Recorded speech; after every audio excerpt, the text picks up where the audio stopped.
Hello guys, welcome back to ఇంకోటెక్ channel. ఈ వీడియోలో మనం అండర్ 10Kలో బెస్ట్ ఫోన్ గురించి అయితే తెలుసుకుందాం. Infinix hot 50. ఈ ఫోన్ అయితే మనకి మంచి స్పెసిఫికేషన్స్తో అయితే వస్తుంది.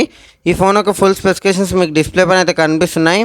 ఎవరైతే ఎండ్ వరకు చూడడానికి ఇంట్రెస్ట్ లేదో ఇందులో అయితే ఒకసారి పాజ్ చేసి చెక్అవుట్ అయితే చేయండి. ఎవరైతే ఇంట్రెస్ట్గా లాస్ట్ వరకు చూడాలనుకుంటున్నారో వాళ్ళైతే ఎండ్ వరకు అయితే చూడండి. ఇంకా ఈ ఫోన్ వచ్చేసి మనకి 6.67 హెచ్డి ప్లస్ డిస్ప్లే ఉంటుంది. 128 రిఫ్రెష్ రేట్ సపోర్ట్ చేస్తుంది. ఇది మనకి డిస్ప్లే పరంగా కానీ చూసుకుంటే బడ్జెట్కి తగ్గట్టుగా తెస్తున్నారు డిస్ప్లేని.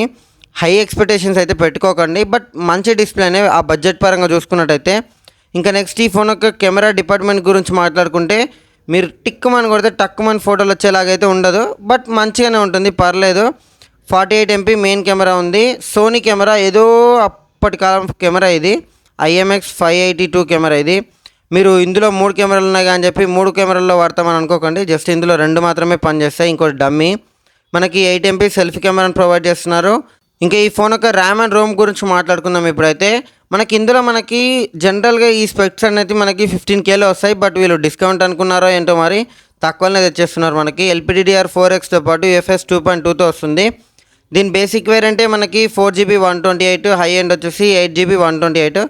బెటర్ టు చూస్ 8 128 అయితే బెస్ట్, ఎందుకంటే కొంచెం పెద్ద ఉంటుంది కాబట్టి మనకి కంఫర్ట్ ఉంటుంది. ర్యామ్ అండ్ రోమ్ ఎక్కువ ఇచ్చినప్పుడు మనకి ప్రాసెసర్ కూడా ఎక్కువనే ఇస్తారు కాబట్టి మీడియాటెక్ డైమెన్సిటీ 6300 ప్రాసెసర్తో అయితే ఈ ఫోన్ అయితే దూసుకెళ్ళబోతుంది. ఎందుకంటే ఈ ప్రాసెసర్ మనకి మినిమం 10K అబోవ్ పెడితేనే దొరుకుతుంది. అలా అని చెప్పి దొరుకుతుందని బయట ఏదో మార్కెట్లో అయితే దొరకదు, ఫోన్స్లో ఉంటుంది.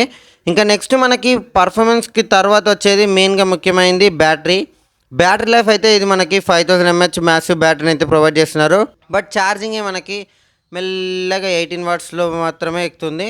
బట్ పర్వాలేదు జనరల్ యూజర్స్కి కాబట్టి, ఇక బడ్జెట్ తక్కువ ఉంది, కాంప్రమైజ్ అయితే కావాలి. అలాగని చెప్పి ఇది మనకి ఏదో గంటలు అయితే టైం పట్టదు, జస్ట్ 1.5 hour లోపు అయితే ఫుల్ ఛార్జ్ అయితే అయిపోతుంది.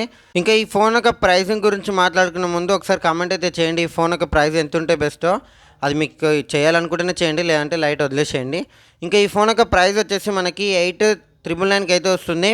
మంచి బడ్జెట్ ఫోనే, కంఫర్టబుల్గా చూస్ అయితే చేసుకోవచ్చు. అది ఎవరైతే జనరల్ యూస్కి మాత్రమే, అది మాత్రం మైండ్లో పెట్టుకోండి. ఇలాంటి మరిన్ని వీడియోస్ కావాలనుకుంటే మాత్రం ఒకసారి కామెంట్ చేసి సబ్స్క్రైబ్ అయితే చేసుకోండి. లైక్ అయితే కొట్టండి, లేదంటే లేదు సబ్స్క్రైబ్ అయితే కన్ఫర్మ్గా చేసుకోండి. ఈ వీడియోని ఎండ్ వరకు చూసినందుకైతే thanks. Have a nice day.